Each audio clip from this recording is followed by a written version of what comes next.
اجمعین سے دریافت کیا الا ادلکم علی ما یمحو اللہ بہ الخطایا،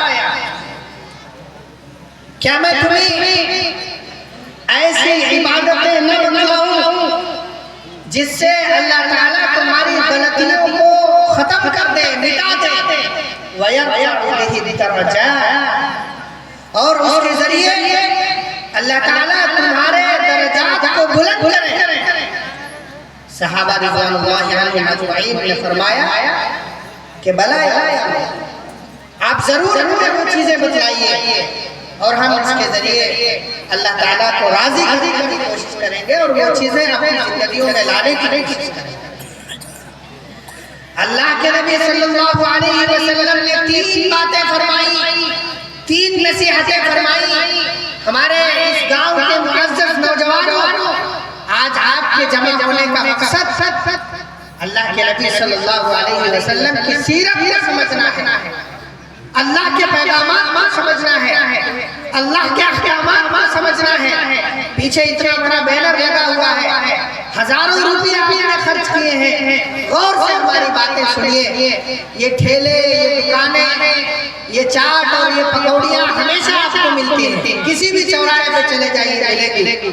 آج کے اس بہترین اجتماع کے موقع پر اگر آپ نے اپنے قیمتی اوقات کو ان ٹھیلے اور چاٹ پکوڑیوں کے سامنے خرچ کیا ہے تو یہ آپ کے لیے سب سے زیادہ خسارے کا ذریعہ ہے۔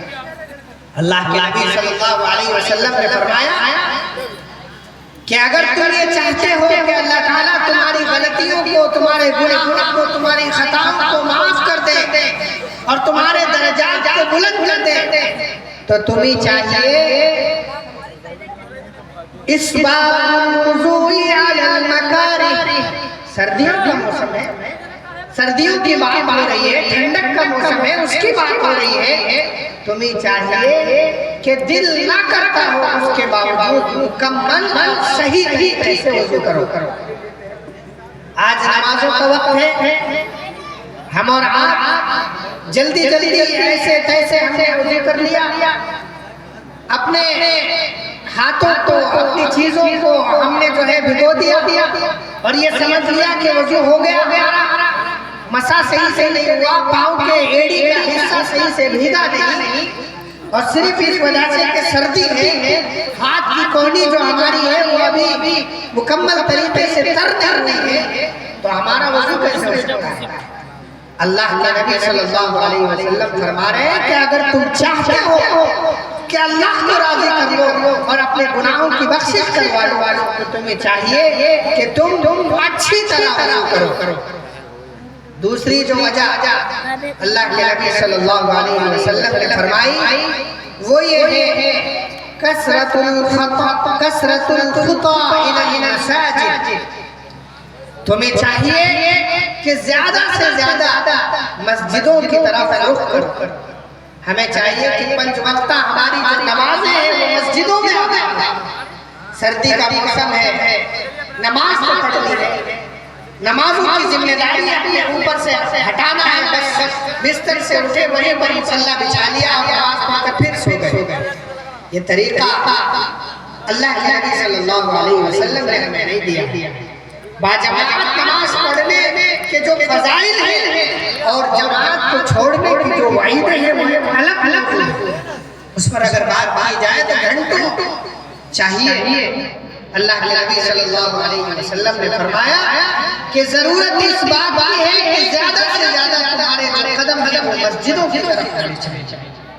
مفسرین کرام، محدثین اعلام نے اسے ایک وجہ یہ بیان کی ہے کہ ایسا شخص جو مسجد سے بہت دور ہے وہ اگر روزانہ بار مسجد آتا ہے تو وہ اس کا مستحق تو ہے ہی، لیکن اگر کوئی شخص مسجد کے قریب رہے تو وہ بھی اس کا حقدار ہے، اور اس کے اوپر بھی یہ لازم ہے کہ وہ اپنے جو قدم ہے وہ اللہ تعالیٰ کے اس گھر دوڑائے اور لے کر جائے جہاں اللہ تعالیٰ اپنے بندوں کی عبادت چاہتے ہیں۔ اور تیسری وجہ میرے اور آپ کے آقا تاجدار مدینہ محمد عربی صلی اللہ علیہ وسلم نے فرمائی انتظار الصلاۃ بعد الصلاۃ، ہمیں چاہیے کہ ہم ایک نماز کے بعد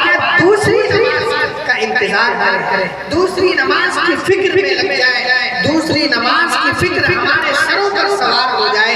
یہ یوں نہیں کہ مؤذن صاحب جب اذان دیں گے, ہماری گھڑی جب الارم کہے گی, جب سورج ہمیں اشارہ دے گا تب ہم نماز کی طرف جائیں گے, بلکہ ہمارے اندر یہ جذبہ ہونا چاہیے کہ اب ہم نے فجر کی نماز پڑھی ہے تو اللہ تعالیٰ ہمیں ظہر کی بھی توفیق دے دے اور ہم ظہر کی نماز بھی ادا کریں گے اور اللہ تعالیٰ کو راضی کریں گے. اور اگر ہم نے ظہر کی نماز ادا کی ہے تو ہم عصر کی نماز بھی باجماعت ادا کریں گے. اس طریقے سے اگر ہم نماز کے بعد دوسری نماز کے انتظار میں لگتے ہیں تو اللہ کے نبی صلی اللہ علیہ وسلم نے ایسے لوگوں کو ان سپاہیوں کے ساتھ تشبیہ دی ہے جو سپاہی سرحد پر ایک ملک کے بارڈر پر اس لیے کھڑے ہوئے ہیں کہ ہم اپنے سینوں پر گولی کھائیں گے, اپنے آپ سے لڑائی کریں گے, اور جو ہمارا ملک ہے, ہمارے ملک کے جو باشندے جو سو رہے ہیں, جو آرام کر رہے ہیں, ہمارے ملک میں رہ رہے ہیں, ان کی حفاظت کے لیے وہ سرحدوں پر کھڑے ہیں. اس پر اسلامی امن کی صورت میں, اسلامی امن کی صورت میں اللہ تعالیٰ اس سپاہی کو ثواب دیتے ہیں. ایسے نمازی کو بھی اللہ تعالیٰ اسی سپاہی کے برابر کھڑا کرتے ہیں اور اس کو اسی طریقے کا ثواب عطا کریں گے انشاءاللہ. اور ہمارے عابرین نے ایک بہترین توجیہ بیان کی ہے, ہمارے عمل کے لیے وہ بات کی ہے. ہمارے عابرین نے فرمایا کہ ہماری نمازوں کی قبولیت اگلی نماز کی توفیق پر اگلی نمازوں کی توفیق پر معلق لٹکی ہوئی. اگر اللہ نے ہمیں فجر کی نماز کی توفیق دے دی تو اس کا مطلب یہ ہے کہ اللہ نے پچھلے دن کی عشاء کی نماز ہماری قبول کر لی. اللہ نے ظہر کی توفیق دے دی تو اس کا مطلب یہ ہے کہ اللہ نے ہماری فجر کی نماز قبول کر لی تھی.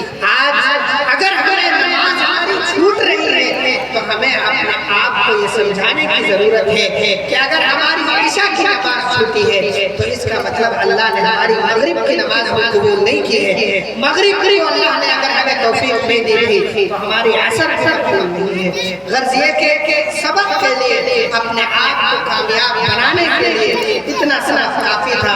اگر ہمارے اعمال میں ہم اپنی زندگیوں کی شروعات اس طریقے سے کرتے ہیں کہ نمازوں کی پابندی کریں, ہماری مائیں بہنیں بھی بیٹھی ہیں, ہم اول وقت میں نماز کا وقت شروع ہو اور ہم نمازوں کا اہتمام کریں, نمازوں کی ادائیگی کر لیں, اور ہمارے گھروں کا ماحول ایسا ہونا چاہیے کہ صبح ہر گھر ہر فرد جاگ جائے اور کچھ نہ کچھ حصہ ضرور اللہ کے کلام کی تلاوت کے ذریعے اگر ہمارے دن کی شروعات ہوگی تو اللہ تعالیٰ ضرور ہمیں کامیاب کریں گے. اور اگر ہم اپنی زندگیوں کے اعمال اس طریقے سے کر لیتے ہیں تو اللہ کے نبی صلی اللہ علیہ وسلم نے فرمایا ما من مسلم سألت الجنة 3 مرات الا قالت الجنة اللهم ادخله الجنة. اگر کوئی مسلمان اللہ تعالیٰ سے 3 مرتبہ جنت کا مطالبہ یہ کہتا ہے کہ اللہ تعالیٰ مجھے جنت دے دیجئے, اللہ تعالیٰ مجھے جنت دے دیجئے, اللہ تعالیٰ مجھے جنت دے دیجئے. میں نے 3 مرتبہ کہا, کیا آپ لوگوں نے 3 مرتبہ مانگا؟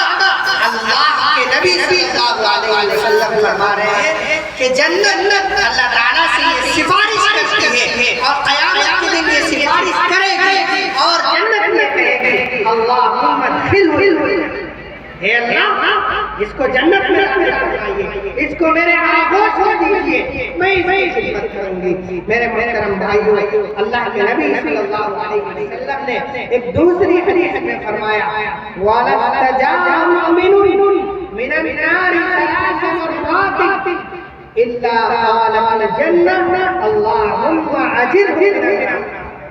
انسان اللہ تعالیٰ سے جہنم سے پناہ مانگتا ہے, جہنم سے دوری مانگتا ہے, اپنے گناہوں کی بخشش اور مغفرت کا مطالبہ کرتا ہے تو جہنم اللہ تعالیٰ سے سفارش کرے گی قیامت کے دن اور یہ کہتی ہے کہ اے اللہ اس کو آگ سے بچا دیجئے.